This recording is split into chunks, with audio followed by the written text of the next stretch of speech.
low-cost, short-term gap financing that will just help them get through the rough spots and help create jobs to promote greater economic security in the city. And at some point, we're not sure when, funds from the Housing and Urban Development Community Development Block Program created also another portion of this revolving loan fund. And these two funds, the EDA portion of the fund and the CDBG, or Community Development Block Grant portion, they're maintained separately, but they fall under the same guidelines for our revolving loan fund program. Just to give you an idea, over the past 35 years, these programs have administered 87 loans to a tune of $5 million. The last EDA loan was administered in 2016, and the last CDBG loan was administered in 2018. So you might wonder, why hasn't there been, very much movement in our loan program in the last few years? And this really is because when the economy is good, our businesses can go to traditional lending sources for loans with a good interest rate. And also generally, the EDA has noted that there's been a downturn in just loans across the nation in their EDA program. And then finally, we've noticed that after, and I'm sure you have too, after the COVID pandemic, now that we're kind of in recovery phase, there really is a lot of federal, state, county, and local grant funding and low interest loans available to businesses. So a lot of our businesses, they're turning to these lower cost or grant opportunities first before turning to our revolving loan fund. So in January of 2020, the federal government enacted what's called the Reinvigorating Lending for the Future Act. And essentially what this act does, it removes all the red tape from our EDA revolving loan fund programs nationwide. And so it gives the control back to us, the loan operators, and allows these funds to be used for broader economic development purposes to support business development and growth. So they don't just have to be used for small business loans. And the City of Orem Economic Development Administration Revolving Loan Fund Program, we qualify for this defederalization. And the EDA does require that our funds be used and invested in purposes that are covered under the Public Works and Economic Development Act of 1965. So they have a list and a guideline of what these funds can be used for. Now, the current value of our Economic Development Administration Loan Fund is $235,000.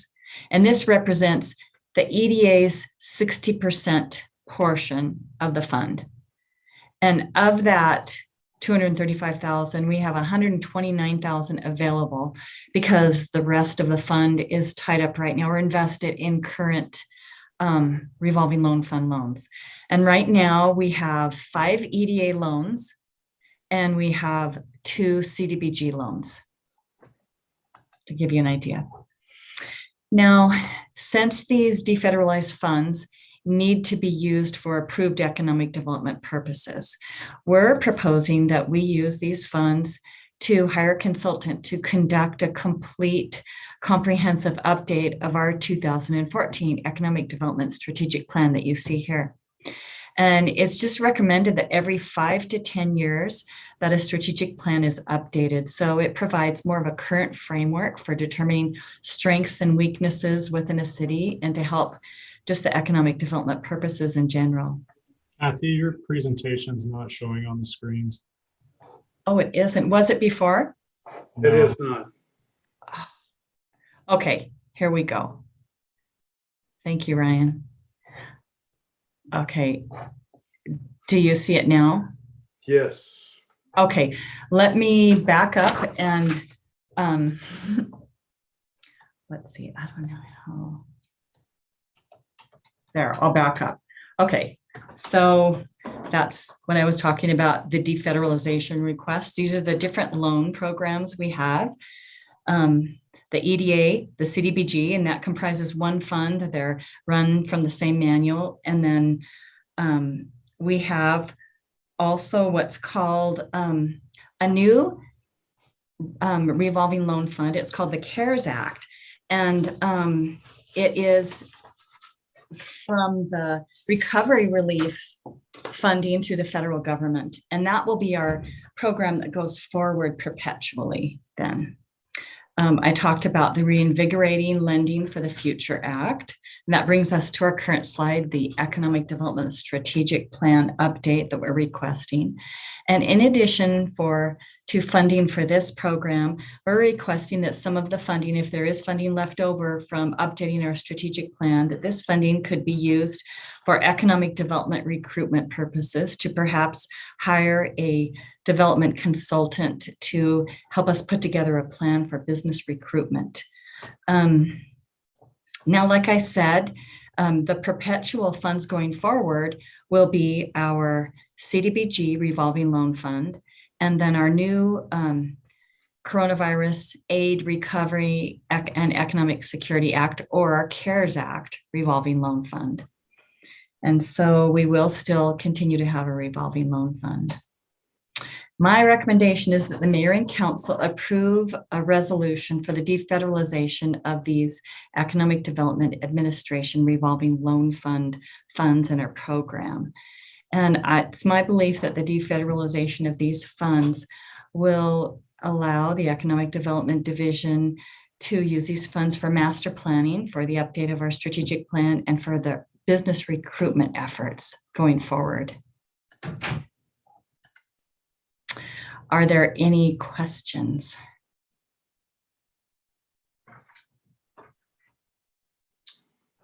So this is something that would come before us at a later date. This is currently, can you repeat your question? This is something that would come before the council for a vote at a later date. I don't know that it needs it needs a resolution. So if everyone agrees, then the resolution would come for A signing. resolution would have to be put on the agenda. Yes, on May 11th. Yes, if the council approves.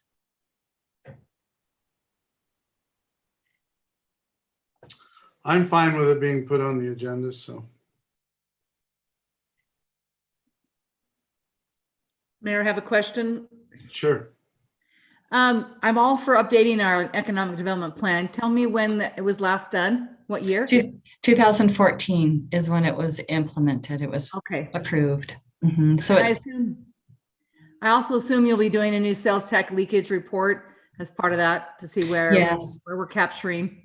Yes, and that was updated in 2018. So we did have a partial update of our sales tax leakage and our sales tax information then. Okay, well, I'm definitely for it. As a former economic development director, it's such a great tool to see where your strengths and your weaknesses and to see where your leakage is. So it's a powerful tool, and it seemed like a wise use of funds. Thank you.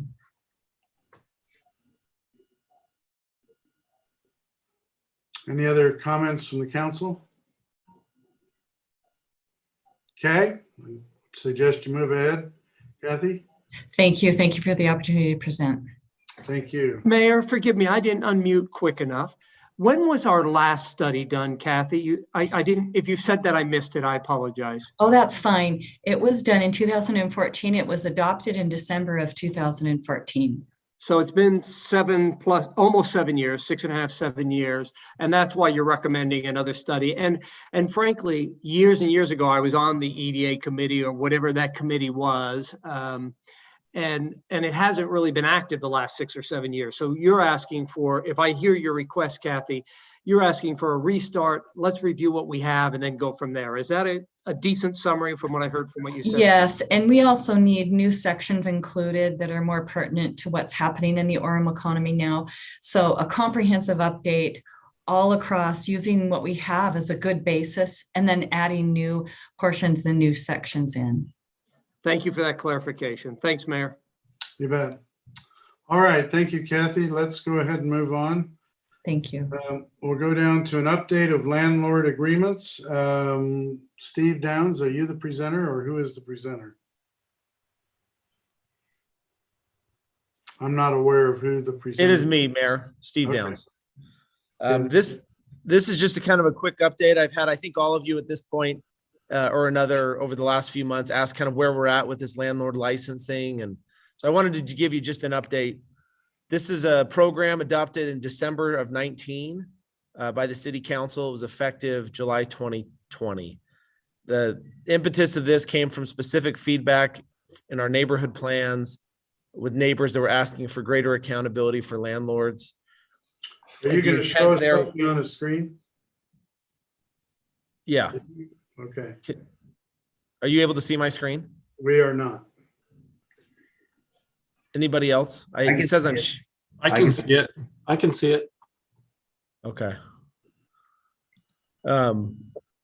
The licensing program revenue from the beginning was intended to fund additional support for our code enforcement efforts. So far, that's included moving an employee from part-time to full-time to help work with the landlord and tenants in our code enforcement. 311 employee for the licensing registration and working with landlords there. Software for short-term rental tracking. Necessary technology improvements to make our processes of working with landlords better, and additional funding to help with our transition from a sworn to a civilian code enforcement team. That was what we set out to do.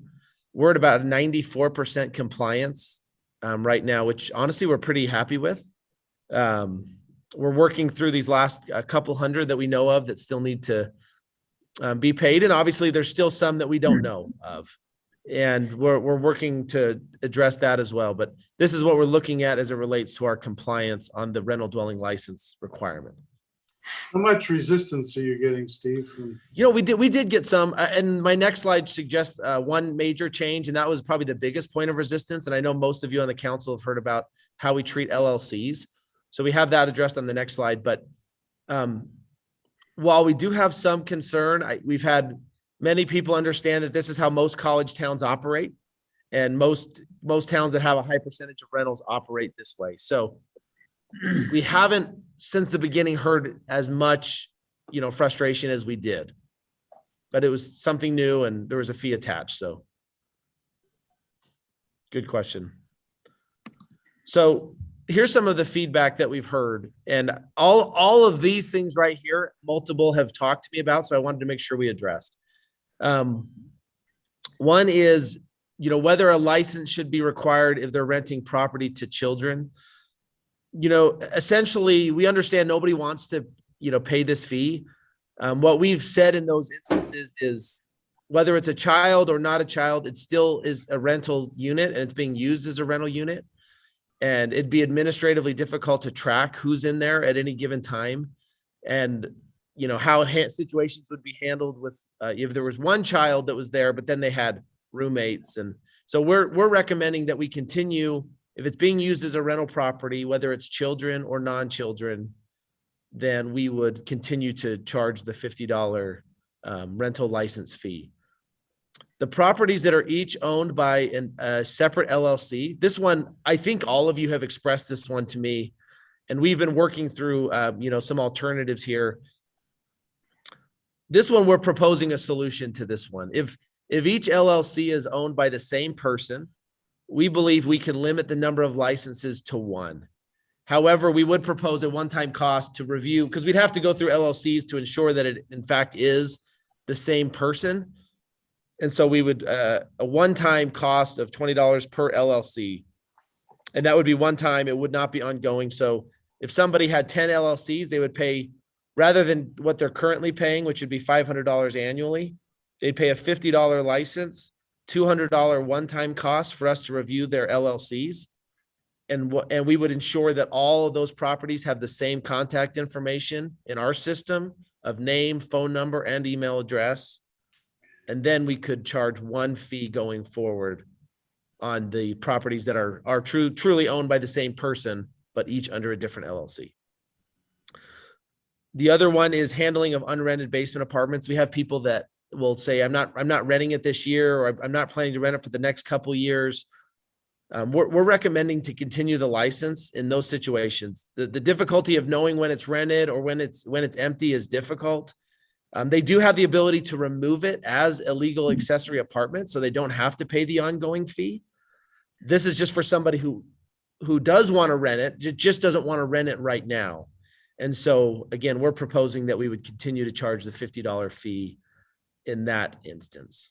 So that's kind of where we're at with the program and the feedback. Is there any questions or additional questions from the council? I've got a question. Please. So going back to the first one about the children and charging that fee, I still disagree with that. If I own the home and I'm not charging rent to my kid, I don't think I should have to pay the $50. It's the same thing what you do with the LLC. If they have 10 properties and you're going to limit it down to one license, I just think that the families that, you know, if you want people to stay in Orem and I have a property, I'm not renting it to my kids, it's free. I'm not paying. I mean, they're not paying me anything. I think it should be free. They shouldn't pay that. I understand that, David. I know we've had some conversations with some citizens about that. What we've said is a decision to charge rent or not charge rent isn't what makes it a rental or not a rental. That's just a decision on whether to charge rent. The impacts are all still the same, and so that's why we've recommended to continue the fee. I disagree. So that's my opinion. Understandable. Steve, I was just contacted just yesterday about the LLC situation. Yep. And I just want to say thank you for working through that. That seems like a common sense approach. And I think that'll be a great resolution moving forward. So thank you for that. Thanks, Jeff. Brent, I see you have a hand raised. Oh, you're muted still, Brent. Sorry. Sorry. I was just wondering, this has been in a year almost, or in effect almost a year, and I support the program. Have you seen any benefits by this program at this time, like quicker reaction time for an emergency or any benefits? I know you've got the log of rentals, but I'm just trying to see if it has benefited us. The answer is yes, and it'll continue to benefit us more as we move forward. So in the short term, and I should have had Sergeant Alborn on this, where the benefit's been is, and do you remember there was two changes that happened at the same time. One, the utilities going in the name of the owner. That changed, and these happened as a partnership, has been a big benefit as we've now had phone numbers to call property owners when there's issues, where historically we had an address to send mail to. And so that has been a benefit. Moving forward, as we implement, and it was pointed out here, additional technology, what it'll allow us to do is digitalize our entire effort. So as opposed to knocking on doors, sending mail, and leaving door hangers, we'll be able to document photos, issue warning letters, and automatically email and or text the property owner the warning letter or the notice of violation, depending on where they're at on the spectrum of code enforcement. So yes, in the short term it has, as we implement these additional technology in a really, really big way. We were meeting with a company today as we look for software. They supply code enforcement software for hundreds of agencies across the country. Just a warning letter that gets to the person who can make the change, in this case, the property owner, 75% of those will come into compliance without anything additional from the city. So now the name of the game is, if we can get 75%, how do we get it to more people? And that's going to be electronically. So yeah, we think this is going to have a huge impact moving forward that we weren't able to do because of how the system was set up. Okay. And one more question. With the loosening of the requirements or ordinances or laws of the state put in the legislature for accessory apartments, how are you going to track those, or do they need to register? What's your strategy on those? Yeah, so Jason Bench can probably speak best to this, as it's kind of a change that's been speaking a lot of kind of the planning associations. I did attend a class about this in the League of Cities and Towns. This is a law that's effective October 1st. And so we're working towards that. But there will still be the ability to license these rental. That wasn't talked about in the bill. We can still charge a license. It's just a lot of building codes have changed as it relates to what needs to be done to make a legal accessory dwelling unit. Jason, anything you'd add to that? We are in the process of making those changes. The two main things as far as zoning would be the size of the accessory apartment and the number of bedrooms that they can have. Those two things will not be regulated by the city going forward. There are a lot of building code changes as far as fire codes, air separation, things like that are not going to be required. And those will be coming to the council in the next couple of months. But Stephen is right that we still can regulate licensing and things for accessory apartments. How about an outside entrance? Does that stand? That stands. It still is required to, we can still regulate that. And typically our requirement right now is to have it on either the sides or the rear, and that'll still be a requirement. And we can also Okay. still require an off-street parking stall. Yes. Oh, yeah. Very That's correct. important. Thank you very much. No problem. Thanks, Brent. Okay, Terry, do you have a question? Just a comment, Stephen. I've heard a lot more. I've heard a few people complain about paying the fee, but I've heard a lot more concerns about neighborhoods where there's accessory apartments that appear unregulated. Where there's cars parked everywhere. And so, if this helps the city get a handle on people that are violating current ordinances that we have, I think the majority of the people in Orem would say thank you, Orem City, for trying to help clean up our neighborhood and make people follow the rules. Thanks, Terry. That's definitely our intent, is just to, I mean, this is all about your area of focus of safe and livable neighborhoods. That's what we're really trying to target with this program.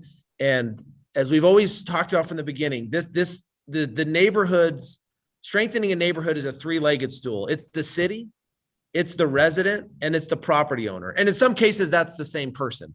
But if all three aren't at the table in the discussion, it becomes very hard to move the needle. And so this program brings the property owner, if it's a rental unit, to the table, as we now have their information to work through and with as we have issues come up. So that's where we're trying to go with it, Terry. Thank you. All right, any other information, Steve? That's all I have, Mayor. Thank you. Okay, thank you. Let's go ahead and move on now to a discussion of water sewer storm drain master plan update. And our presenters are Chris Shirkey, Neil Winterton, Reed Price, and Keith Larson. Thank you, Mayor. We are running about 10 minutes, a little bit late, so we're going to compress our presentation to about 35 minutes or so. Our plan is to present for about 20 minutes on these three plans. And I just wanted to give a little bit of history to start with. Back in 2014, we signed a contract with Owen Collins and Associates to develop our initial master plans that were adopted in 2016 for our stormwater, water, and our sewer master plans. Over the course of the last 5 years, we've accomplished many important projects. And as you know, a significant amount of the projects were to be funded by pay-as-you-go. There's been a shift in our recommendation and philosophy to accelerate in some cases. Well, even today, we had our bond closing meeting on this morning on April 27th. So we do now have an additional $30 million to spend over the course of the next 3 years. We have very good plans that have been developed and are in place. We would like to answer the questions as they may come up and arise during the meeting, but we will try to hold about 10 minutes at the end of the presentation to be able to answer the majority of your questions. We'll be bringing this back to you on May 11th to our City Council regularly scheduled meeting at 6 o'clock for adoption. So this is our first presentation for you to be able to see this, and then we'll be asking for your support and endorsement and then adoption of this master plan, each of these master plans in 2 weeks. So please feel free to answer any questions along the way. We do also have these three draft master plans available online on our orem.org/utilities website. So with that, I'll turn the time over to Keith Larson, who will be running the presentation. Keith, you're free to share at this time. Okay, so I don't have permission to share, looks like. Is Steve somebody help me out with that? Yeah, I can. I don't either. Stephen, can you provide that? Yeah, forgive me. Sorry. Keith?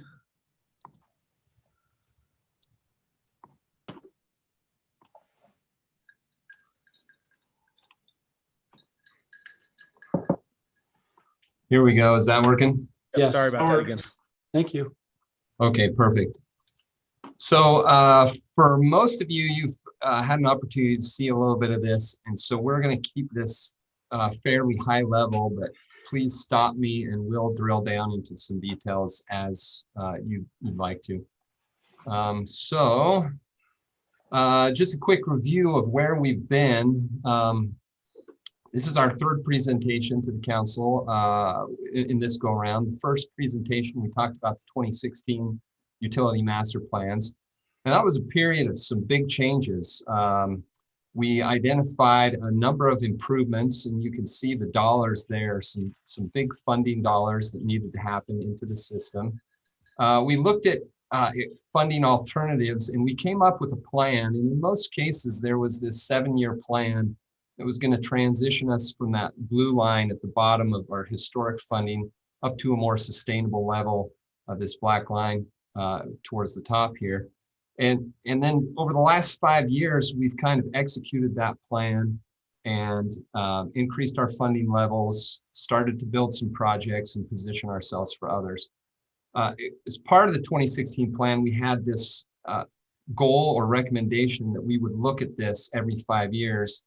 And it's hard to believe, but 5 years have passed. And so here we are again, updating the plan. So the second presentation we gave, I believe in November, was to just identify some of the major changes.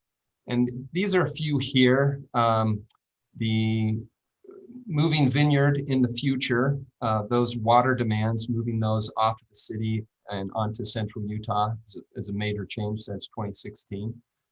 We've increased some densities specifically along the State Street corridor in accordance with the city general plan. You've made some progress on your metering and conservation efforts that are beginning to show fruits there and changing the way that we view how water is being used in the city. Canal abandonment is a big issue on the storm drain side, and we'll talk a little more about that here in a minute. And then funding considerations. When we did this in 2016, there was a decision that made sense at the time to do this as a pay-as-you-go. Since that time, economic conditions have changed such that bonding and reprioritization of the projects has been prudent. And you're aware of that. So in this presentation, we'll just touch briefly on demographics and then hit each of the utilities along the way. So demographics, I believe we looked at this previously, but just to review for everybody, the areas outlined in black are the areas of expected significant additional growth. And then there's some infill in the other areas. But what you can see over here is the population in the city is expected to grow from around 100,000 today up to about 140,000 at build out. So there is a significant amount of additional population, and specifically over on that west side to support in our utilities. Any questions or comments from Reed, Neil, Chris? So I just wanted to mention this data has been obtained from the Utah Governor's Office of Management and Budget.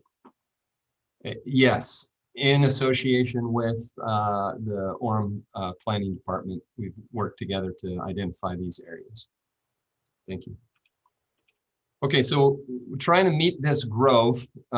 Let's look at our water. We could spend a long time on this figure, but I'm going to point out just a few things. The colored areas in the back represent Orem City supplies, and they are based on sustainable supply during a dry year. And you can see your well sources, springs, storage up in the Provo River system and Provo River natural flow. All those are being combined to support Orem residents. These dashed lines represent historic demands, and then the blue line represents projected demands without any additional conservation, basically projected demands at current levels. The kind of brownish line there represents projected demands with conservation in accordance with the state's regional conservation goal. And then up top is a dashed line, which is what the state of Utah requires from a source capacity. Essentially, what they're doing there is they're taking projected demands and then putting a buffer or a safety factor based on past variation in demand and some other factors there. So a couple things to pull out from this figure. First, you're in pretty good shape right off the bat from an annual perspective. Need for water, even with the conservative state standard, is not expected to happen until 2035. The other thing to note is that if you reach your conservation goal, your supplies may be adequate today without adding any additional supply. So overall, the recommendation is let's keep an eye on this for the next 5 years. When we update this again in 5-6 years, we can look at it, see where our conservation trends are, but we look pretty good from an annual perspective. If I could add on this also, this is a very conservative analysis that's been performed. In other words, this is evaluating the conditions as if we were in a drought or a very extremely dry condition. So if it were under normal conditions, it would be even more favorable. So we're looking at the extreme conditions under a drought experience. So we need to supply water both on an annual basis, a total amount through the year, and then on a peak basis, you know, that day in July when we maximize our irrigation and we peak the system. And so that this second chart looks at demands from a peak standpoint. And before I go that, it looks like there's a question. Debbie? Yeah, this is Debbie. The slide before you had storage was kind of your light blue. Is that including the new storage tank that we're planning on building? Has that been factored in? Yeah, so good question. This references not storage within your system, but storage up in reservoirs. So this is annual storage versus day-to-day storage. So this is a different kind of storage. And so that is not represented in here. We'll talk about that in 2 slides here. Okay, thank you. Good question. To move on. Tom also has a question. Okay. You know, when we did this report some time ago, I think we saw that our peak dropped. People were being more less water consumers, you know, more conservative, et cetera. Is this built into that? I mean, I think Chris said this was conservative. So if we have, and maybe you're going to talk about this in slide 3 or 4 from here, but if we practice some conservatism, can we eliminate some, if not all, of the additional supply demand? Yeah, that's exactly right, Tom. You can see the gap between the blue line, which is our actual demand, and the state's requirement here. See about what that gap is. If we were to match this conservation line and apply roughly that same gap, that would put us at a demand very similar to the existing supply that we already have. And so I'm quite honestly, I'm very hopeful that with some ongoing conservation efforts, you will not have to develop any additional supply. And I certainly think that 2035 is way earlier than we're actually going to need water. But that is what the current state number shows right now. But I think with a few more years of data, a little more conservation, we can get rid of all that orange and stay within our available supplies. Thank you, Keith. And forgive me if I flip to your last chapter of your book. I apologize. No, that's great. Perfect. Keith, one other comment. We are looking at developing 2 new deep water wells, which I don't think are listed here, but Yeah. could be part of our system for the future. Yeah, so fantastic. So relative to those wells, as I mentioned, we look at water from an annual basis, which kind of looks at how much water we have down in the ground in the aquifer. But we also need to look at how are we going to pull that out. And that's what's shown here in terms of peak. So in this case, we have our projected peak demands in yellow, and we have the state requirement shown in the dashed line. And what the mayor's referring to is this kind of burgundy color right at the top here, which basically says in the next couple of years, we really do need some more peaking capacity to be able to pull that water out of the ground. With those 2 wells, we'll be able to push the need for additional water out to at least 2030. And then the same issues apply here. I haven't shown the conservation line on here because peak sometimes doesn't follow the same trends as annual. We will save water in the shoulders, but we still get that one hot day in July. So we want to track this just a little bit longer. But the conclusion from this chart is, yeah, we do need those 2 wells to increase our peak supply. But then from there on out, again, it's let's look at conservation and revisit this in 5 years or so before we make decisions on needing additional supply. Okay, keep moving here. To Debbie's specific question relative to storage, so we have those mountain reservoirs in terms of storage, but we also have storage down into in our system. And we've talked about this quite a bit, but for those who might be new to the conversation, you currently have, we look at your different service areas and we add up all the different kinds of storage that are needed. And I really just want to focus on a couple numbers. One is we currently have a 9.6 million gallon deficit that is satisfied based on borrowing storage from the Central Utah plant, but is something that we need to address relatively quickly. And so that is the 10 million gallons. That is not in that number. Once we build the 10 million, that deficiency will go away. In the long term, we have up to 22 million, 21, I guess closer to 21 million gallons of needed. But again, this is another number that we're going to want to keep an eye on and see if we can reduce that over time through conservation and on our other efforts to manage the system. Any questions or comments on storage, Neil or Chris? No. Okay, so we've looked at everything from a big picture. Now what we want to do is real quickly say, what does the model tell us about getting the water from where it's available to where it's needed? And what we're looking at are model results from the computer for both existing and projected future conditions. And these are pressures, and generally we really like 60 PSI or better, and 50 to 60 is pretty good. We're okay with that. But once we're starting to drift below 50, we start to get a little bit nervous. And so in the peak hour of demand, so this is on that peak day when everybody's got their maximum, usually irrigation going, what we're seeing is we have some pressure drop existing, not too bad, but just a little below where we'd like to be.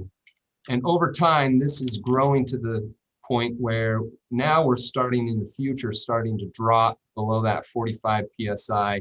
In a couple areas, we're seeing even below 30 PSI, not too many, but in a few areas, specifically in this central zone. And the challenge is we got most of our water sources up in the northeast corner, most of our growth in the southwest corner. So trying to bring that water across limits the amount of water that we can bring across. So how do we solve that?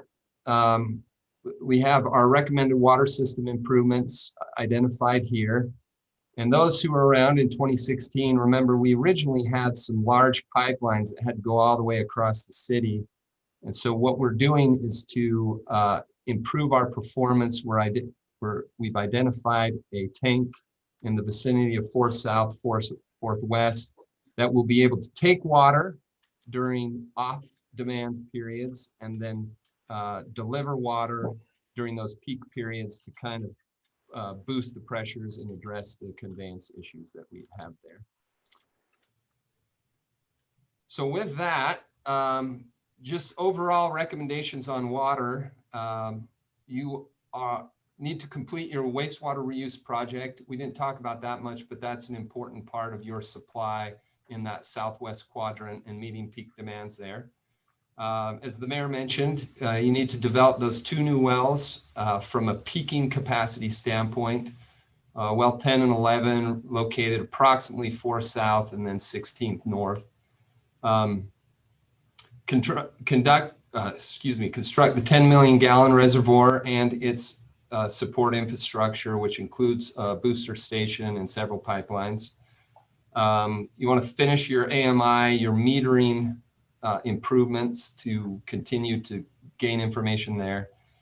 And then not to be forgot, with all those big projects up top, we need to continue to invest in the system at sustainable levels relative to system replacement.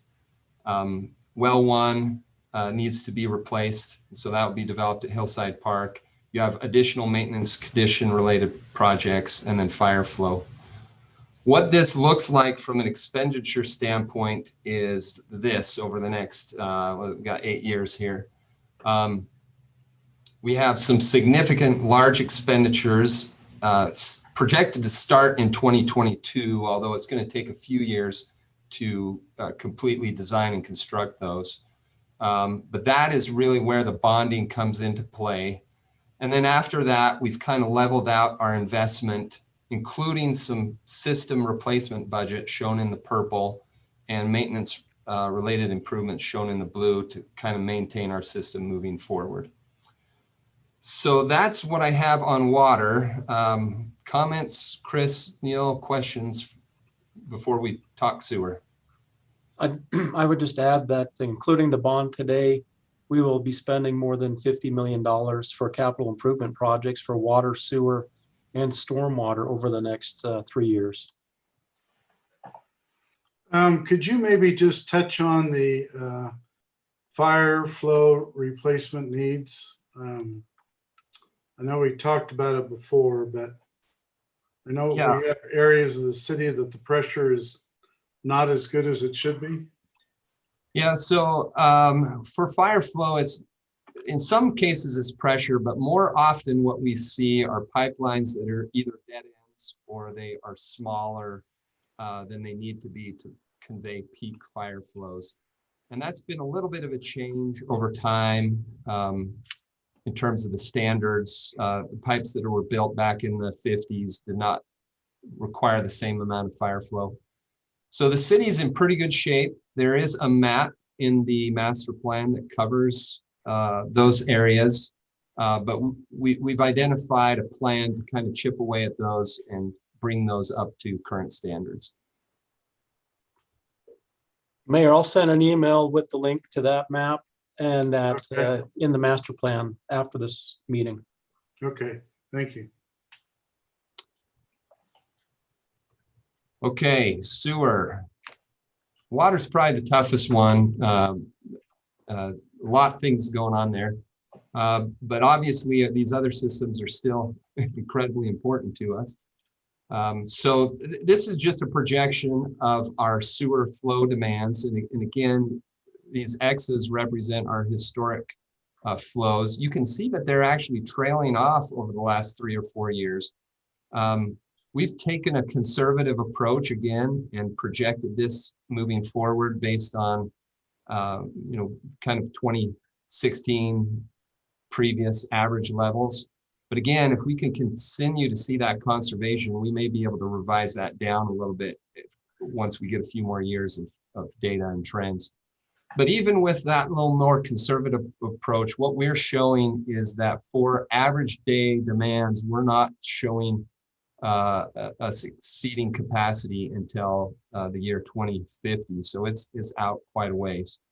Now, that doesn't mean that we don't have needs at the plant. These other lines up here refer to, again, peak demands, and those are looking a little sliding up a little earlier, depending on what standards we look at. But there's currently a facility plan in the work that will tie that information down a little bit better. But from our perspective, things are looking really great from an overall capacity standpoint. So Keith, I don't see a vineyard listed there. You have Linden, but I don't see vineyard. I think they were included as a part of Linden. They were outside the city. Yeah. Yeah, and that's a good point, Mayor. There is a portion of vineyard that comes to the plant. And you're right, Chris. That portion is extremely small compared to other the water side, because what we accept from vineyard is only 4th south versus 4th north-south. And so there are very few connections relative to overall flows and peaks from vineyard.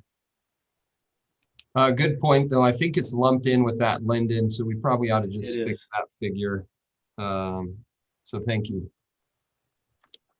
Okay, same thing here, looking at the computer model. What we're looking for are pipelines that are red or black. Those are our problematic ones. We want to keep our percent full below about 65% in terms of depth, or that's 75% of total capacity with the way that hydraulics in a pipeline works. So red and black are our problems. You can see under existing, there is absolute minimal issues there. There's a couple pipes here and there. Some of them are actually designed as siphons, so they have extra depth, or maybe not siphons, but they have extra depth designed into them. So really, for a city in of your age and size of population, these are really good results. Moving to the future, we see some more that are filling up, but all those orange, that just means we're filling and using up the full capacity, but we're still within our design standards. So we do have some more red and black showing up, but still relatively good performance for how much we're looking at here. So what does that mean in terms of pipe improvements? We've identified the improvements shown here and programmed those out based on the timing of projected growth.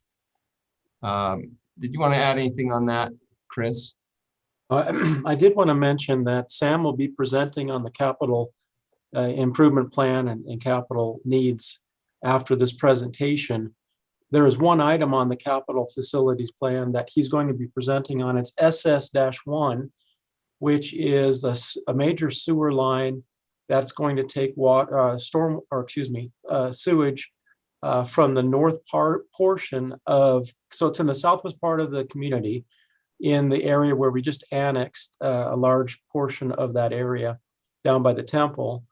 And we do have that fully funded. I just wanted to mention that we are monitoring that, and we will be performing sewer flow studies to determine what the optimum size and the best timing would be for that construction. So while we do have it fully funded, it's not necessary immediately, but I just wanted to mention that is a major line that is going to be serving that southwest Orem annexation area, and we are fine-tuning that. Okay, so in summary for sewer, we need to address a number, but a small number of collection capacity issues. The reclamation facility is being looked at a little closer as part of their ongoing facility plan. But we do have known improvements identified there. And then probably the biggest issue on sewer is just continuing to invest in the system for system replacement. Large need coming up associated with hydrogen sulfide corrosion inside the pipelines. We need to continue to repair and improve frequent maintenance areas. those are going to keep popping up, but if we don't stay on top of them, we can create problems for our customers. And then just ongoing system replacement. So the budget for sewer looks like this. Again, we have this a little bit front loaded to take advantage of the bond funding and get rid of some of the most critical projects. Should say get rid, but take care of the most critical projects, and then levels out after that. Any last comments on sewer? Questions? One thing I'd like to add about the sewer is it's a preventative situation where we want to get out ahead of those hydrogen sulfide issues and have those pipelines be ready for the future, versus water is somewhat reactive in that we can react to a water leak because, one, we know where it shows up, and two, it's not as big a problem when the water main is in the roadway. That doesn't mean that we ignore the water pipes and let them age to failure. It just means that there's a little bit of a different emphasis on how to approach the future. Okay, let's talk storm. Keith, we have 6 minutes. All right, I think we can do it. It's the most important one, right, Reed? Right. Okay, stormwater challenges. We got 3 main things that we're focused on. As we mentioned, the West Union Canal and West Smith Ditch are in the process of being abandoned. So we've got to figure out how to get stormwater out of those ditches, or maintain the portions that we want to use once they're abandoned. Other canals and ditches are not currently planned to be abandoned, but the trend is that things are going that way. So we want to have a plan in place for that in the future. And then we also have some new drinking water source protection zones, both with our new wells that are being proposed, and then some old wells, or existing wells, I should say, where we want to continue to protect our drinking water. So the bottom line is we need to improve the network to address these issues. So just to remind everybody, this is a map of the West Smith Ditch, shown in the light blue over on the east side, and the West Union Canal, the darker blue. And all these letters and yellow dots are where Orem currently puts stormwater into those canals.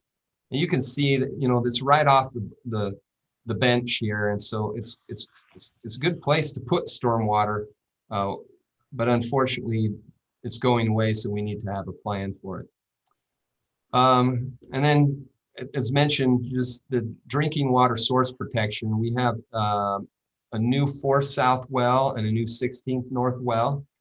All these little pink dots are areas where we have sumps that inject stormwater into the ground. So what we'd like to do as part of this plan is get everything out of the 250A zone, the red, have a plan to eventually move everything out of the 3-year zone, and then be careful with what we do in the 15-year zone.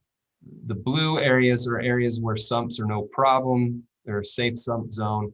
Out on the west side, our soils aren't really conducive to having sumps, and so you see there's far less pink dots over on that side. Okay, so how do we address these? I'm going to throw up a big map with a lot of small little numbers here, but what you can see are these are the projects that are planned for the long term, including organized by 3 priority levels. Priority 1 represents those items that we want to get done in the next 10 years. 2 and 3 are projects that we want to get done in the long term, but we expect are going to take several decades to complete our overall network of improvements. So this is the north half of the city. This is the south half of the city. And And probably most importantly, is just showing these are the projects that are planned in association or over the next 10 years. You can see a big focus is right along that West Smith Ditch and West Union Canal. That's where most of our projects are located. So those are the 10-year projects. Okay, so with that, in summary, our focus on storm drain is to get the Taylor drain improvements done, address all the connections to the West Union and West Smith Ditch, either by removing water from the canal or taking over portions of the canal as makes sense for drainage purposes. And then we begin the process of addressing the well protection concerns by, as I mentioned, getting out of the 250-day zone, budgeting for some water quality improvements in the 3-year zone in the short term, and then we have starting on a long-term plan for pulling out the sumps in the 3-year zone. So this is what this one looks like in terms of funding. And you can see we have a little less funding from our bond in storm drain in this current bond. That plus cash would probably take us for at least the next couple of years. To be able to do these projects from 2024 on, we're going to need to find additional funding through bonding or other options as the council may want to consider. But that's those projects. And then once we get out to 2029, 2030, we move back to strictly a pay-as-you-go approach to things. Reed, we blew through that pretty quick. You have some comments or? Just want to point out the canal served a great purpose back in the day, and we relied on that because it was a convenient location for developers and to convey stormwater away from their sites, and it's been great. However, because of a lack of maintenance over time, it's fallen into disrepair, and now we're kind of scrambling to find a solution for that, and we need to take control of our responsibilities in regards to stormwater into our own hands and make plans. So that's the main reason why we have such a focus on we say take the water out of the canal, but we don't want it to get to the canal. So we're going to divert the water away from the canal and not use it at all in most situations. There are a few segments that are in decent repair or easily repaired that we will continue to use, but just wanted to make that clear. But otherwise, I think you've touched on the main points of the plan, and I have nothing else to add. So Reed, a question on the abandoned canals. Are they going to be filled in? Or are they going to be just left abandoned? Do we have any pools of water that will collect that could be hazards, or do we know? We're not exactly sure. State code allows canal companies just to walk away from the canal and leave them open. There's nothing that requires them to do so. I would expect that that's likely what would happen. Okay. We have included some budget in some of these projects, though, to fill in some of the critical locations, but certainly not the entire canal. Okay. So that, I think, is the end of what I had. I got done by 4:30, but didn't leave any time for questions. We'll take any that you would like to do, though. Any questions by the council? I don't have any questions either, Keith, so. Okay. Very good. Thank you, Mayor and Council. Like I said at the beginning of the meeting, we will be returning on May 11th for a final adoption of these master plan updates. Thank you for your support. All right, thank you, Chris. Appreciate it. Appreciate it, Neil and Reed and Keith. Let's go ahead and move on to a discussion then of our 2021-2022 budget for CIP, and Sam Kelly is our presenter.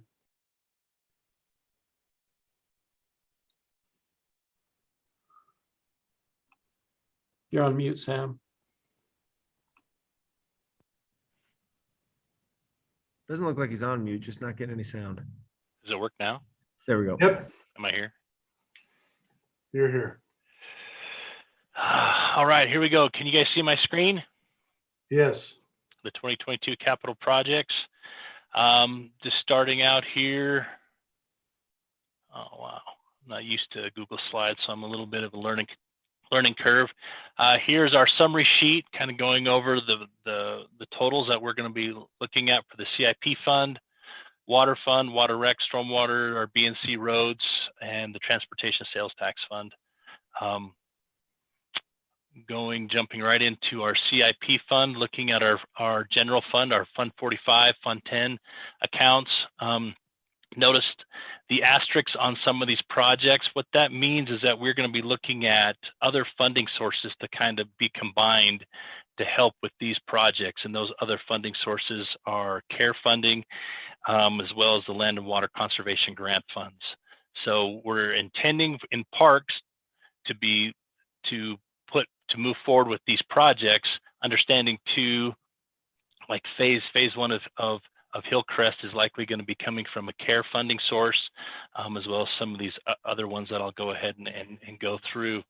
Sam, CDBG is the other component. Oh, and CDBG. Okay, and then I guess with that being said, Stephen, I guess you'll jump in. And is that essentially going to be used on the sheds for CDBG? The Sharon and Geneva parks are targeted with CDBG money. Well, sheds? No, I should say Sharon mostly. Sharon, just the Sharon Park.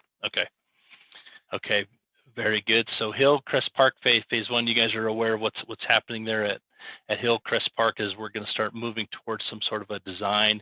Likely we will try and get that built next year. The Nielsen's Grove Bowery replacement. This is a large Bowery in the park that was built out of timbers. We will look to try and get some funding to put something in that's going to have a feel of what that historic park is, but yet have some sort of a structure that has a longer term type of maintenance, meaning that it'll last longer with less maintenance. Sierra Park, Sharon Park, both of these are photos of the existing playgrounds that we would look to replace, one with CDBG money, one without. The Geneva Park and Sharon Park restroom and maintenance facilities. Then you have the Lakeside Sports Park, perimeter fence and pavers. Currently on this main entrance, as these two yellow ovals show, there's some pavers right here at the entrance, as well as around this light. And because of all that traffic, we're going to look to take those pavers out and replace them with concrete. We will also look to replace the fence along this western side of Lakeside Sports Park. All of the parks are going to receive some sort of improvements as far as drinking fountains, security measures being cameras, as well as some electronic door locks and some dumpster enclosures, as well as some new signs. If you guys want to name one Kelly Park, that would be awesome. We'll also be looking to add some more money to the cemetery for the cremation niche. We're 3 of 4 on that continual funding, as well as 8th North, kind of finish out the rest of that landscaping along the south side. We did the portion further to the west as we came up the hill, and then we'll just kind of finish out this side and kind of clean it up and have something in there. It's like, Debbie, did you have a comment? I just have a question. I know with drinking fountains, there's some push to have them so that they're touchless or ones that people can refill a water bottle. Do we have any sort of COVID funds that would eliminate a touch sort of fountain? Just throwing the question out there because I know that a lot of new fountains are designed differently. Reed might be able to answer that. I think it might be a bit of a challenge to have a touchless one at a park unless we can secure it. But we could look into it where we have a park where maybe there's a few more eyes on it so it wouldn't get damaged. But likely we can look at that. I don't know what we have available for COVID funding, but I don't think we had looked to use any of that for these types of features. But it shouldn't be any sort of vandalism. It's just how the actual fountain's designed. You know, you just put your water bottle, you're not touching a button to turn it on. I'm just saying, I'm just wondering if with COVID, there's a way to use some funding and make it so that it's a little more sanitary, less, less germ spreader. So that's Sure. just my question. Sure, we can look into that. Okay, thank you. There's the 8th North landscape. The other CIP fundings, we're looking more at our facilities. Electronic door locks, I believe some of these will be for the fitness center. I don't know if those were necessarily programmed for that project, as well as others throughout the city. And then we have a bunch of seed money, boiler replacement, public safety, chiller, fire station roof, furnaces, then getting clear down to where we're looking at more cameras around the city center, and then replacing some of the flooring at the library. Many questions about those? Seem to be pretty straightforward. The rec, we have some more seed money going towards the Sierra pool, splash pad, the deck repair, the diving boards, and then as well as putting in some amenities there as far as a picnic table, concession stand awning, and then looking at some of the other facility type things with some cameras, alarm system, as well as looking at putting away some money for the pump for the pool and the splash pad area, and then also looking at the boiler. This final item here, this fitness center indoor leisure pool, that again, it doesn't have the asterisk, but that's also looking at a care source of money to help fund that portion. And that's basically some additional play equipment in the pool?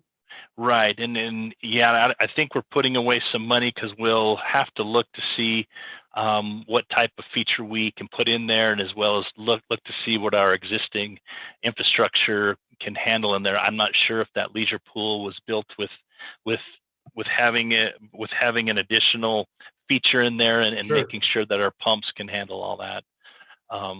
And then the final CIP request here is the police, some seed money for the radio equipment. Moving on to the water fund, this is what we're looking to spend this year. Getting back to Keith's point about and the point that the mayor made about the 4-inch water main, which is essentially our fire flow, improved flow type projects. This is that map that's in the master plan. You can see where the areas that are black are the priority 1 projects, with the red are priority 2, blue being priority 3. Right now, working with the water section to prioritize that. Initially, we had been looking to coordinate a stormwater project and a water project down in that Hillcrest area, and you can see where those blue lines are. That might end up being the project for next year, but this is at least what the map looks like for those fire flow type projects. Looks like someone's entered the waiting room. Going on to water reclamation, we're looking at about 5.3 million to spend for next year. This first one, this 2.2, almost 2.3 million, that's essentially going to be a lot of equipment and things like that around the plant. There is going to be a facility master plan that's going to be completed here in about 6 months, and they'll have a complete plan, just like we have a master plan for our city. There's going to be a master plan for that water reclamation facility. Of that 2.9, here's a list of items that we would look to replace or improve there throughout the plant. The asphalt around the plant, the maintenance, probably like a crack seal, maybe a seal coat, some modifications to some of the buildings, the digester safety assembly, the Muffin Monster cutter replacement. Everyone loves the Muffin Monster, as well as some of these other items. And if you have specific questions, Neil's available for those to be answered. Next, we did talk about, Chris mentioned about the chambray to the lift station in the southwest part of Orem, as well as the sewer line replacement on College Drive. And that's where these are located. This SS1, as he stated, we're going to do some further analysis to make sure we have the pipe sized correctly. kind of get one chance at this, or I mean, we could do it multiple times. It doesn't look real good on us if we do that, but we would like to do it one time and get that pipe size so that it can meet all that future demand. SS3, we would look to do it probably before SS2, just because we'll be doing the roundabout project as well as some improvements on 12 South. So kind of take that opportunity to kind of seize that construction window and do some projects in that area. And then here's some more treatment plant upgrades that they were looking to do. Again, the drying beds and some other things. It looks like plant equipment, some other things, and miscellaneous construction. Usually these happen with our roads projects or other projects that are happening. Maybe it's a water main or it's a storm drain main, and there's a small piece of sewer that needs to happen or needs to be replaced during that. So we'll go in there and we'll use this fund to go ahead and take care of some of those items. On to stormwater, you can see in here they're going to help participate with some HVAC and the roof replacement. Same with water down at Public Works. They also have some other equipment they're looking to get, a new rover, a camera for inspecting the pipes. Miscellaneous projects, that is usually an account that we utilize for unplanned repairs, kind of takes care of some nuisance flooding. That's incidental to some of our other projects, as well as we use that money to help upgrade our sumps and or pre-treatment facilities with our roads projects. And then you get into the master plan projects, and here I've identified some of them that we're going to be looking at. This is on the east side of Center Street as you go down into Provo. This one here in the upper middle one, that's going to be one that we'll do in conjunction with our 12 South and Roundabout project. And then you also have the very far west one, which is the Taylor Drain. We're working to find a solution to that, as well as looking to see what we can do down in the southwest part or the southeast part of Orem. See if there's a possibility to do some sort of work with Provo and facilitate and get that water further to the west and into Lake Bottom Canal. The road funds, we get into asphalt overlay and reconstruct. These are our Fund 20. This is our BNC road fund monies that we're going to use. And here we have all of the typical items that we have in there, with the slight increase just in, I want to say, slurry. But other than that, these are pretty much similar to what we've had last year. The only difference here, we're adding sander rack modifications as well as phase 2 of the brine tanks. We built the building last year, and now we're actually going to be putting in the brine making equipment as well as the tanks. And that's kind of what a schematic of what it would look like inside of that structure, and then outside the tanks that'll actually hold the brine. And we'll actually use that we won't necessarily be spraying that on the roads, but we will be using it to pre-wet the salt that comes out, so it's a little bit more effective. And here's transportation sales tax. This is the Fund $24 that we have used. Oh, I'm sorry, I went a little too fast there with the mouse. This is concrete installation and replacement, and the ADA upgrades. Those are typically associated with our roadway projects. Each time we go in and do a major structural improvement to our roadways, we have to make sure the ramps in that area are up to the current ADA. And then we also have some money in there for sidewalk hazard mitigation. That one's been increased substantially. We're trying to get ahead of the curve on that. With this money and the large, and with it being a little more flush than we had anticipated, we're now going to go ahead and get pretty aggressive with that trip hazard mitigation. In the past few years, we've spent about anywhere from $25,000 to $50,000, and now we're going to go ahead and expand that and get it up to $250,000. So we're going to get pretty aggressive in taking care of our trip hazards, and then utilizing the money for getting our local roads up to snuff as far as for asphalt overlays and recons, and then the miscellaneous street construction. And then also the big ticket item here, the paint machine. I'll $9,000 of that it'll go towards a new machine so we can keep up with the red curb and other miscellaneous striping we have throughout the city. In summary, we went through all that. The CIP, the water, looking at about $15.8 million that we're looking to budget for next year, and do some projects. So, and along with some of the ones that we currently have going as well. But any questions, concerns, comments? Did I go too fast? Not fast enough?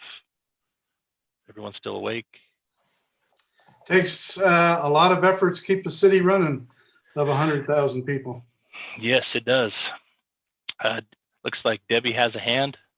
Yes. So this 15 million, is this in our fund balance reserves, or is this money that's just ongoing, whether it's water fund or whatever? I guess my question is, do we have the money, and what are the main sources? The main sources, when you're looking at the enterprise funds, the water rec, stormwater, BNC, and transportation sales tax. I mean, the funds, obviously, the water rec, and stormwater, those are what we collect from our fees. And then you have the BNC road funds, the gas tax, and then the transportation sales tax. Those are projections of trends. The only one that you're going to be looking at, the other ones that are probably a little more in flux, are the CIP, where we're looking at CDBG, land and water, as well as care. And maybe Jamie and Brandon can speak to some of those others. I don't recall that a lot of fund transfers from reserves.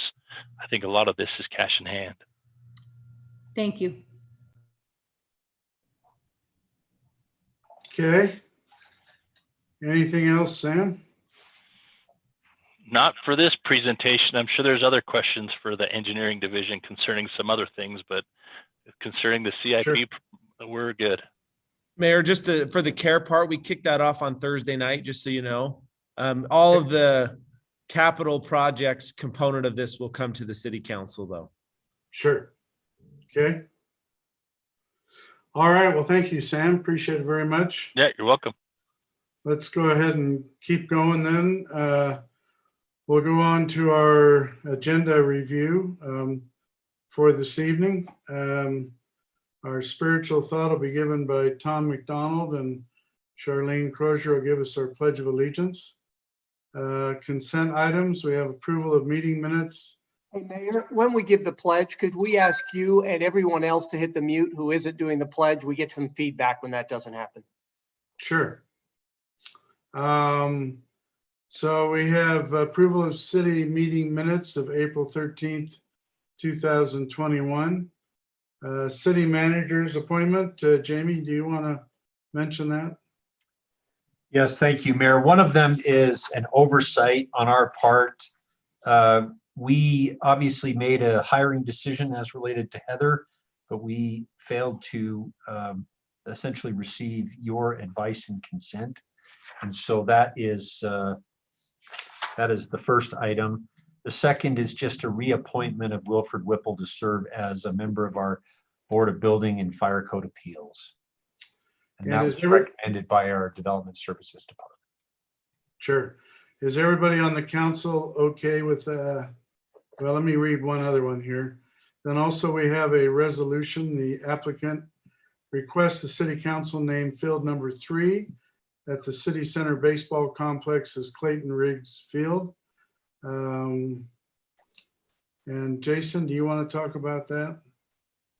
Just to say, the Planning Commission did make a unanimous recommendation, and it is before you tonight as a consent. So I have no concerns, or the Planning Commission had no concerns as well.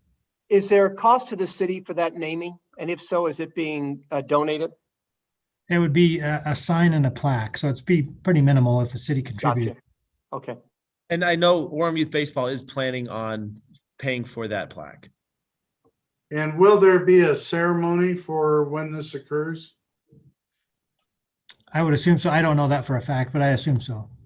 I would hope that we would have a ceremony if the city council be invited to it, out to the field, and make something special out of it. And we could pass that along to the applicant. You bet. Okay. Is the council okay with the consent items as presented? Anybody against Great. anything? Looks good. Okay. All right, then we go on to our scheduled items. The first one's a public hearing ordinance amending current fiscal year 2020, 2021 budget. Brandon, anything you want to bring up? No, I just want to make sure you can hear me well and good this time. We hope so. Okay.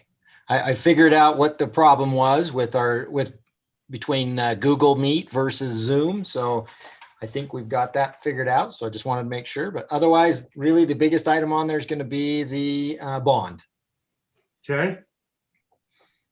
And Jamie or Brandon, when is the bond finalized? It is now finalized. Bond was finalized today. Okay.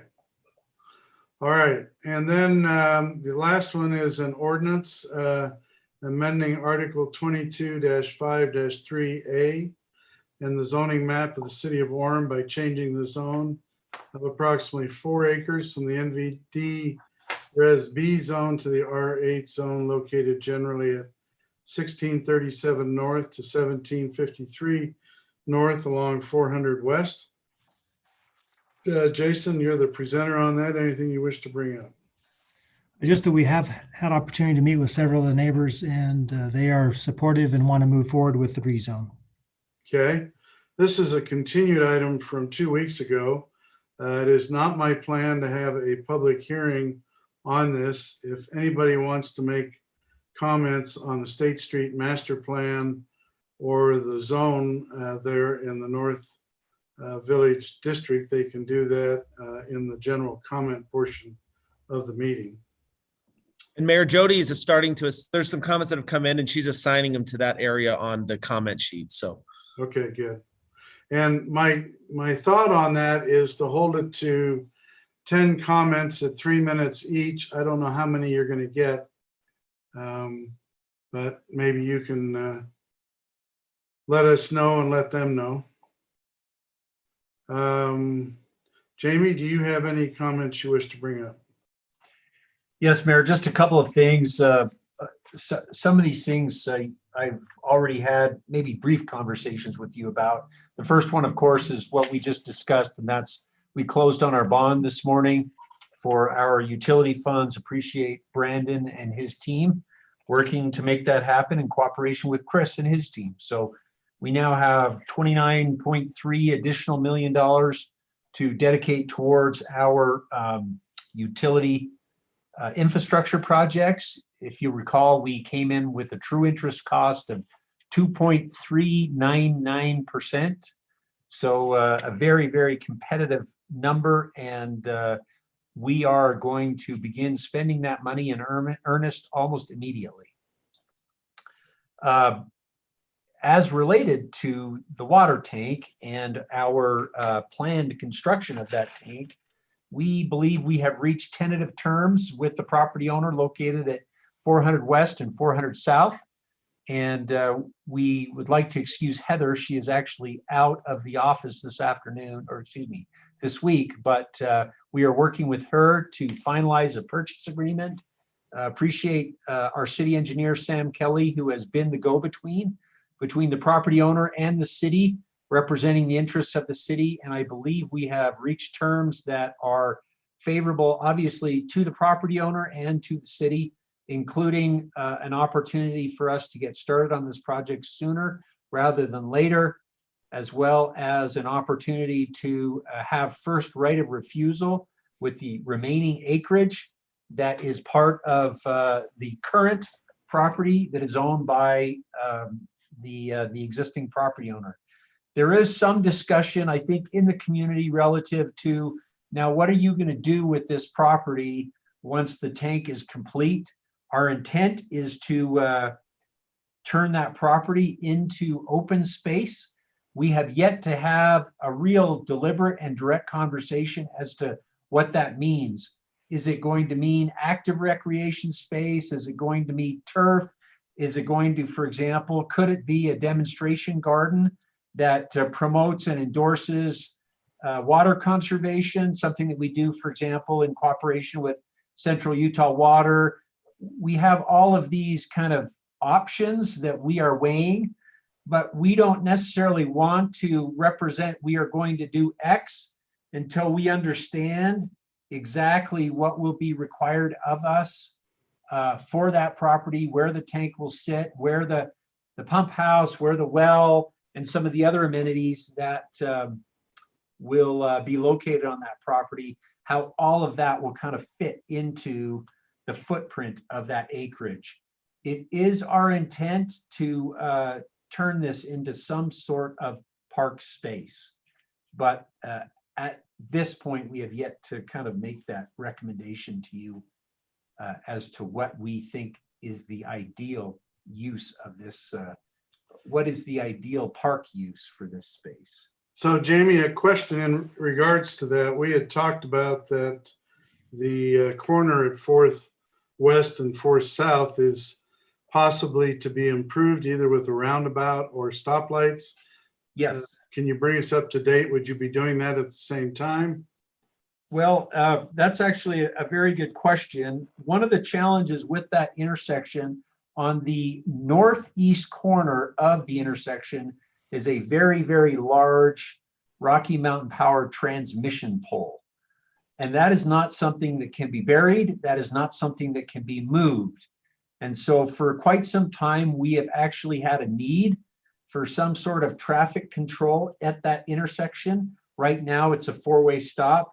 And we have explored the opportunity of adding a signal or potentially even adding a roundabout to that particular intersection. That would require us to shift the intersection essentially to the south and to the west to make everything fit in correlation with that very large transmission line.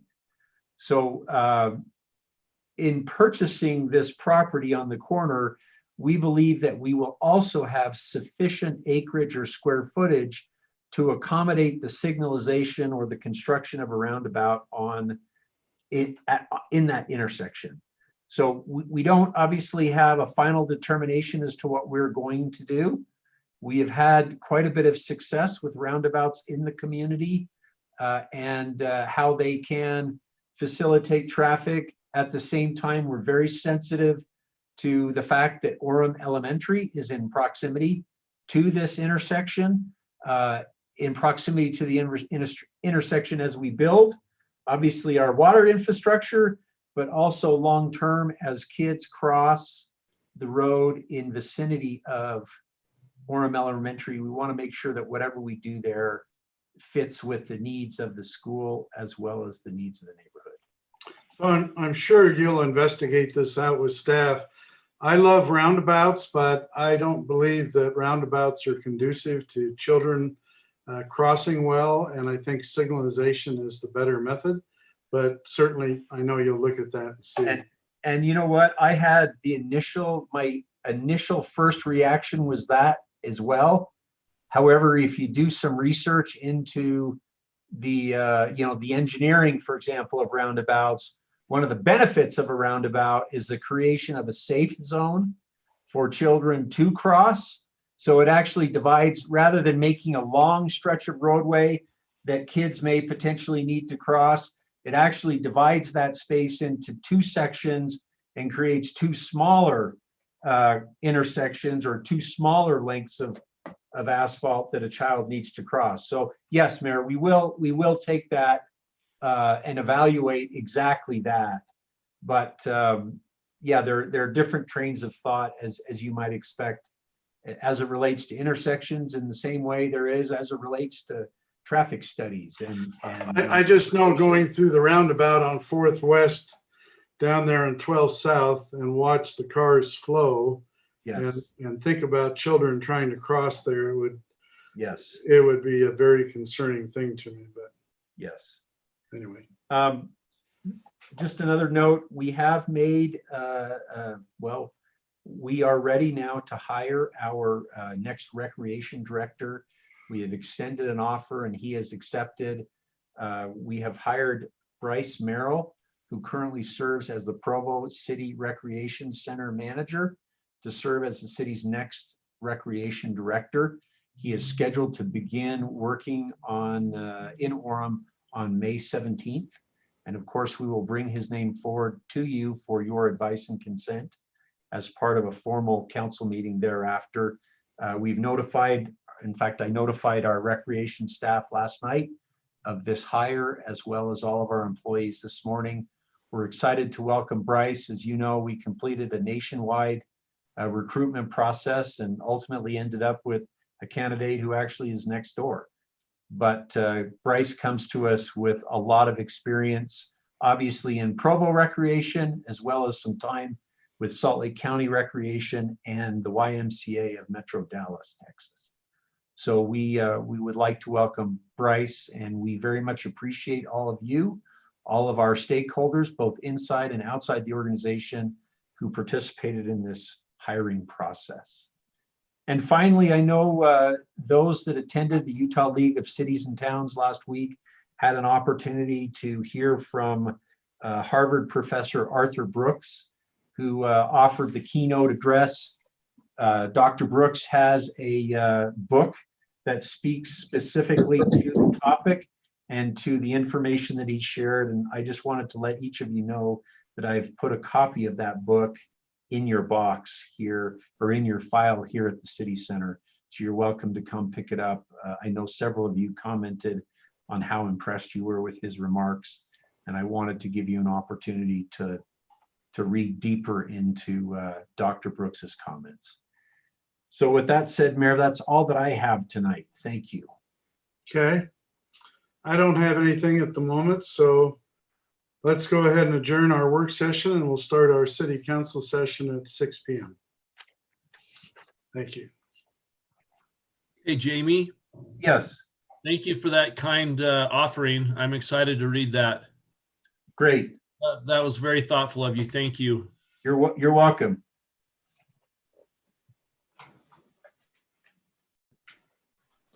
I agree, Jamie. Thank you.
Mayor, can you just say something to test the sound? Sure. So it's time to get started. It's now 6 p.m. and time to start our city council meeting.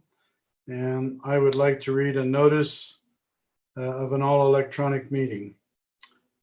Pursuant to Mayor Richard F. Brunt's proclamation dated March 29th, 2021, the Orem City Council meeting on April the 27th, 2021 will be an all electronic meeting.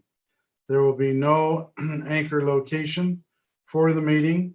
The city cannot ensure the recommended minimum of 6 feet of social distancing for meeting participants at the usual anchor location in the Orem City Council chambers. Therefore, holding the meeting at the City Council chambers would present a substantial risk to the health and safety of those who may be present at the meeting and may contribute to the spread of COVID-19. There will be no public access to the Orem City Council chambers. Those desiring to view or participate in the meeting must do so electronically. To view the meeting, please go to orem.org/meetings. To make a comment, please submit your comment through orem.org/comments.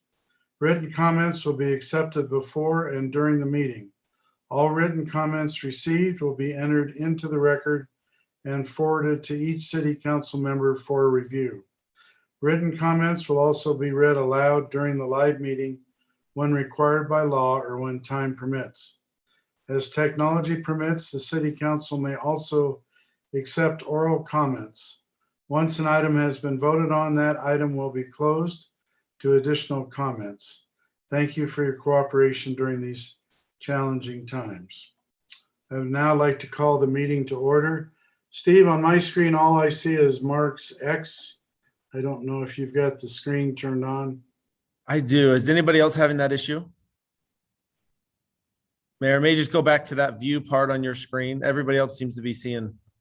Okay. All right. So we'd like to start with a prayer to be given by Tom McDonald and then a pledge of allegiance by Charlene Crozier, and would recommend that when we're doing the pledge of allegiance that you mute your computer during that time. So Tom, why don't you go ahead? Thank you. Our Father in heaven, we're grateful for this opportunity that we have to gather as citizens in Orem, and for the privilege and responsibility we have to try to serve people with diverse opinions and with differing views. We pray that thy spirit may be with us as we contemplate issues that are brought before us this evening, that we might think wisely and be able to have a spirit of fellowship as we do so.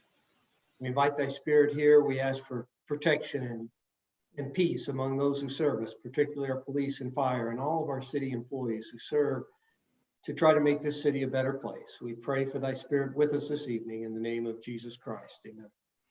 Amen.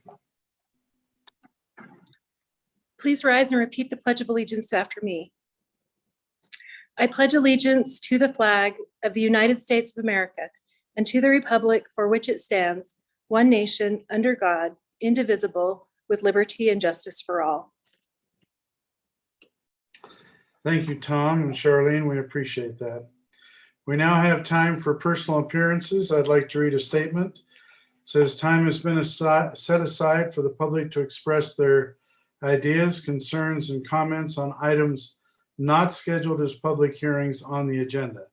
Those wishing to speak are encouraged to show respect for those who serve the city. Comments should focus on issues concerning the city. Those wishing to speak should have signed in before the beginning of the meeting, and please limit your comments to 3 minutes or less. We'll go ahead and turn some time over for that. Steve, do we have any persons who would like to make comments? And if we do, I'm going to open it up for 90 seconds to allow comments to come in, but if you have some, go ahead. We do, Mayor. I will get started with our, I think we have 4 comments submitted as of right now. First comment, Jill Barrick. Please respond to the following questions regarding 400 West, 1600 North high density fire safety. Are just 2 ingress and egress right turns only points sufficient for fire safety protocols for development of this size and use? Where are the fire hydrants in proximity to the development? Are they sufficient for 2 6-story buildings? Where will the fire trucks and firefighters access, manage fires and emergencies or ambulances because the building is extremely close to both 400 West and 1600 North? Specifically, will they have to park on these streets directly to fight fires or attend medical emergencies? That will require shutting off all traffic, which is unacceptable. How will the residents and vehicles properly exit the premises during emergencies? It appears to be too tight for 1 fire truck, let alone many fire trucks and emergency vehicles. How will the fire trucks pull into the lot if any of the surface parking is already taken? Traffic. Please explain what the city is planning to do to prevent any and all access points from the development onto 400 West. 400 West cannot sustain any traffic from this development. Will the city of Orem try to mitigate potential traffic accidents that occur on State Street for drivers attempting left-hand turns across 6 lanes of traffic? Will no left turn signs be installed and enforced, and where will the signs be installed? Drivers turn left all the time by Swig Costa Vida on 1600 North, even though a no left turn sign exists. How will this development be any different besides the single lanes on 1600 North and the 6 lanes plus 2 turn lanes on State Street? Will turning left onto State Street be impeded by more island cement barriers along State Street and 1600 North? Will other businesses in close proximity be okay with this, the cement barriers? Will it impede clients from easily accessing their businesses? The entrance on 1600 North is especially worrisome in terms of such a small corridor being sufficient to permit retail, residential, and commercial delivery, maintenance, trash moving vehicles through simultaneously, while still permitting regular fire flow from traffic along 1600 North. Will it be more worrisome and prone to accidents during peak hours or in certain weather? Will the small corridor be hazardous in cold and icy conditions due to its inability to get insufficient sunlight from the 6 stories above? Is there sufficient drainage, pooling, and groundwater? Please explain the measures the city is taking to prevent the plans to install a connecting road from State Street to 400 West. Plans exist on city materials. Please explain how this appears on city planning materials without the existing homeowner's knowledge. This is extremely alarming to residents. There are 3 roads connecting to 400 West with a small area, and turning onto or across 400 West is already difficult. How can the city be secretly planning for another connection to happen here? Is the city really considering putting a road in that leads directly from the state liquor store to our neighborhood? What will the city do to prevent and manage any increased crime that results from this? All relevant traffic studies, including but not limited to the LDS Church regarding the increased traffic used for the Linden Temple, builders, patrons, open house visitors, etc., should be included and shared with the public. This will greatly impact traffic on 400 West, as it is the only connector road directly leading to Center Street besides State Street, where the temple entrance will be located. A Google search of Linden Temple from I-15 shows the direct route along 400 West. That is from Jill Barrick. Next comment from Stephanie. Next comment is from Stephanie Visna. First of all, I appreciate the city council's concern and attention given to the residents in and around North Village District. As our elected officials, we value our time in hearing and representing us. Therefore, we urge the city council to hold city council meetings in a hybrid manner, both in person for those able and remotely for those who cannot. While technology and the size of council chambers going hybrid is possible, citizen voices are not being adequately heard in this virtual format, causing confusion and more work for the council in the end. I also urge the city council to direct the staff and planning commission to take the time to thoroughly read and understand the traffic study submitted by the OBOK condominiums application. This traffic study needs some serious attention, as well as understanding residents' concerns with the study and their real life experience with the area. Spending time to fully understand the current and potential traffic issues will ensure that any development is appropriate in this area. While the traffic study being done during COVID and data being manipulated, real consideration should be taken of its validity. In addition to being the height of COVID, it was also on a non-school day, which is clearly not an accurate representation of peak traffic times. Furthermore, The traffic study is inaccurate in identifying and observing one of the two easement access points. County records contradict what the traffic study indicates as easements access across Osmond design. The architect verified at the neighborhood meeting that the county records are correct and the traffic study was improperly conducted. For this reason, the traffic study should be reevaluated and considered invalid. It has been stated that this proposed project is the first major development under the State Street Master Plan zone. If this is going to be the first one, be sure to get it right. The last thing Orem City wants is the first project to be full of problems and become a poor example for development in the future. Please encourage the staff to take the time to get this right. The city's image and residents of quality of life are at stake here. Next comment from Jim Condi. As one of the property owners petitioning to have my home moved back to the R8 zone, please approve our request. This rezone gives my home additional height restriction protections from commercial developments growing too close and too tall behind my home. This is a huge issue in light of the proposed developments. I'm still gravely concerned about the traffic and a few other items. One, the NVD is described in the master plan. The North Village District is described in the master plan as a smaller mixed-use zone, but smaller was not defined as part of that. After spending $5 million in years on this effort, let's not trash the master plan recommendations by not defining what the smaller district means. We need height and density restrictions consistent with the master plan North Village description. 2, 1.75 parking stalls per unit is clearly not enough as evidenced by other developments in Orem that have used this standard. The developer has knocked down 2 sections of the wall between residential and commercial properties.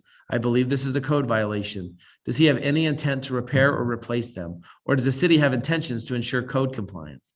4, the developer is and has been operating an unregistered sober living home in our neighborhood about a block from the liquor store. Am I the only one that sees a problem with this from a code issue or a logic issue? A, can the city accept development proposal from a developer that is in violation of city codes? If so, do you expect him to comply with other city codes or ordinances? 5, can the city please put a traffic measure device on 400 West to get actual data on traffic and speeds and then patrol during peak times? Also, this data can be compared to the traffic study submitted by the developer to either validate or show how far off it is. 6, it seems like we have an accident a week or more lately around the 1600 North and 400 West intersection. I have heard that it is the number 6 most dangerous intersection in the state. We must take actions to reduce the traffic and lower the accident risk at this intersection area. 7, the traffic study submitted by the proposed developer is completely bogus and must be redone on realistic days and times that reflect the truth of the traffic issues in this area. All access to the proposed development should be blocked off on 1600 North. This is such an unsafe area. Next one, Mayor Katrina Blyle. I'm petitioning the city of Orem to please look at the inconsistencies in the traffic study done by Dennis O'Brien for his development on the corner of 1600 North and 400 West.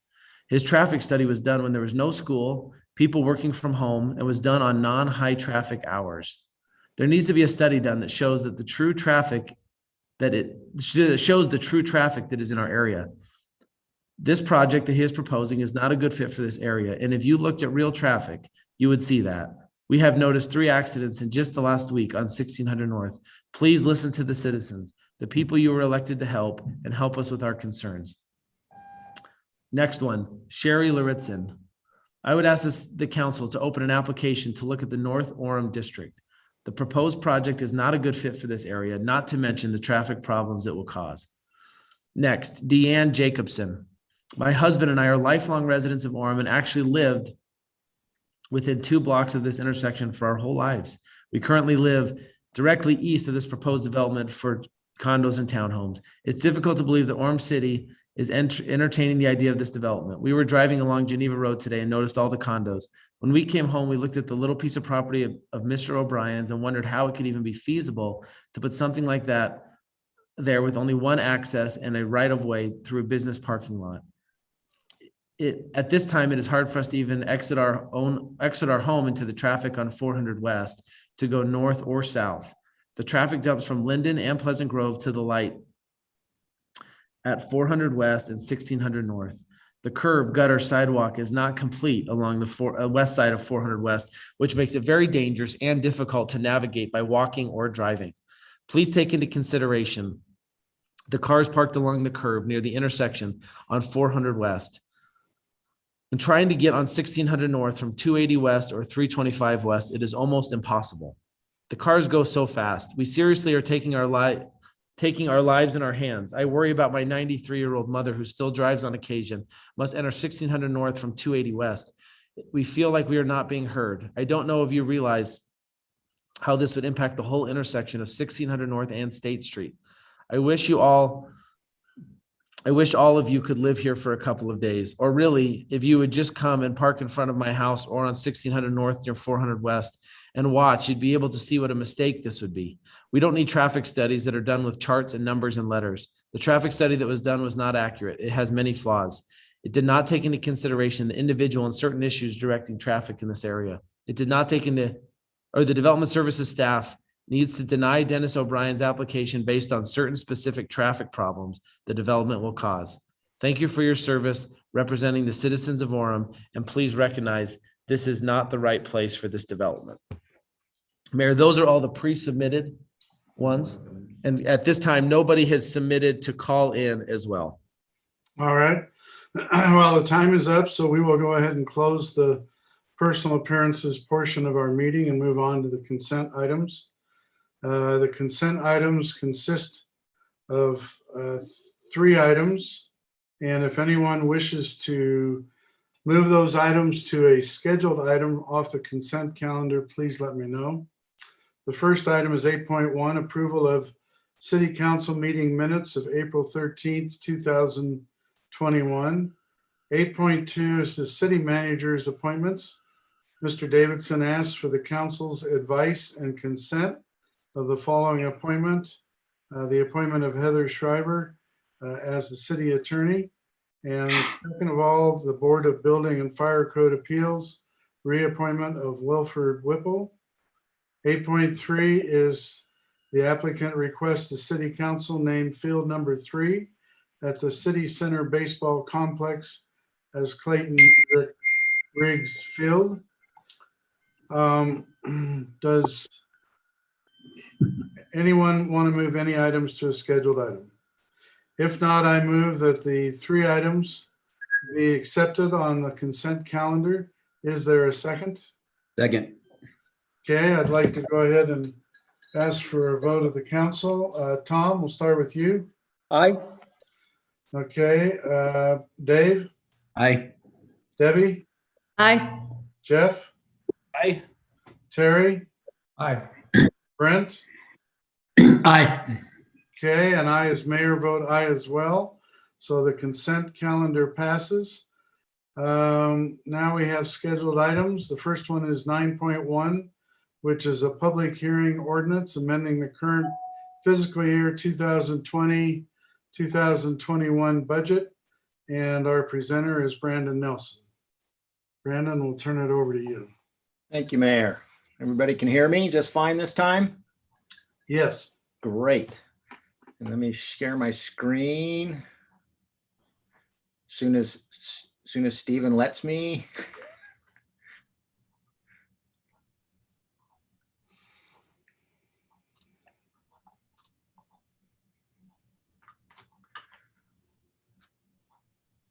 All right, go ahead, Brandon. You should have power now. Okay, there we go. All right, can everybody see Exhibit A? Yes. Fantastic. So really just 2 elements related to these budget amendments. Item number, the item noted with a 1, the 4 items at the top, plus some task force grant or money, as well as some other donations coming through our Orem Foundation Trust Fund. All of these items are either grants or donations, or in the case of the police, some fundraising money that they're intending to use for, the various things that are associated with those elements. And then really the main purpose for the amendments today are, this morning we closed on the water, sewer, and storm sewer bonds. Item noted with a 2.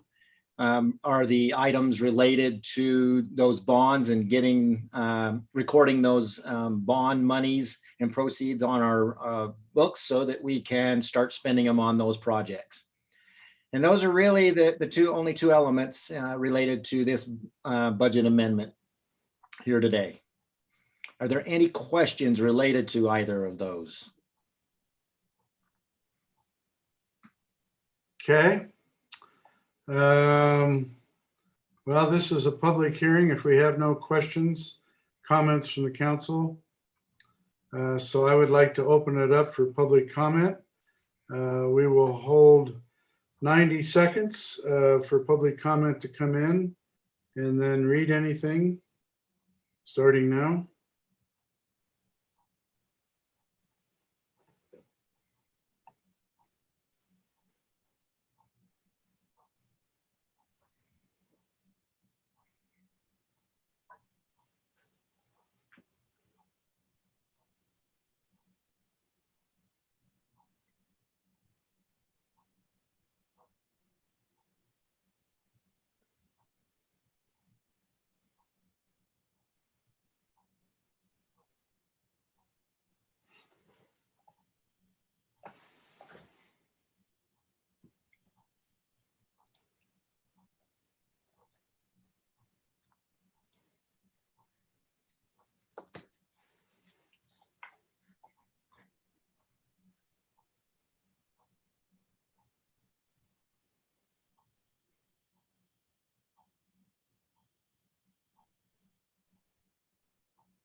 Okay, our 90 seconds are up.